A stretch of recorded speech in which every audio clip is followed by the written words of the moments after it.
மோந்தா புயல் குறித்த உடனடி தகவல்களின் தொகுப்பு இதோ.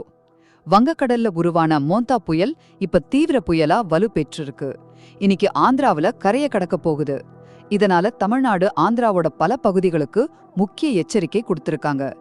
முதலாவதா, புயலோட இப்போதைய நிலைமை. இது தீவிர புயலா மாறி வடக்கு வடமேற்கு திசையில நகர்ந்து வருது. இன்னைக்கு சாயங்காலமோ இல்ல ராத்திரியோ ஆந்திராவுல காக்கிநாடா பக்கத்துல, அதாவது மச்சிலிப்பட்டினம் கலிங்கப்பட்டினம் நடுவுல கரைய கடக்கும்னு எதிர்பார்க்கறாங்க. அப்போ காத்தோட வேகம் மணிக்கு 90ல இருந்து 100 கிலோமீட்டர் வரைக்கும் இருக்கும். சில சமயம் 110 கிலோமீட்டர் வேகத்துல கூட பயங்கரமா வீசும்.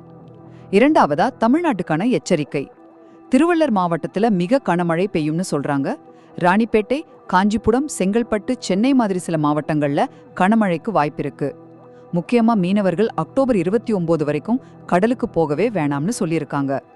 சென்னை, கடலூர் உட்பட 7 துறைமுகங்கள்ல 2ஆம் எண் புயல் எச்சரிக்கை கூண்டு, அதாவது அபாய அறிவிப்பு ஏத்தியிருக்காங்க. கடைசியா, ஆந்திரா, புதுச்சேரிக்கு என்ன நிலவரம்? ஆந்திராவோட 17 கடலோர மாவட்டங்களுக்கும் புதுச்சேரியோட 7ஆம் பகுதிக்கும் ரெட் அலர்ட் கொடுத்திருக்காங்க. இது ரொம்ப தீவிரமான எச்சரிக்கை. இங்க மணிக்கு 60-70 கிலோமீட்டர் வேகத்துல காத்து வீசும். சில நேரம் 80 கிலோமீட்டர் வரைக்கும் கூட போகலாம்.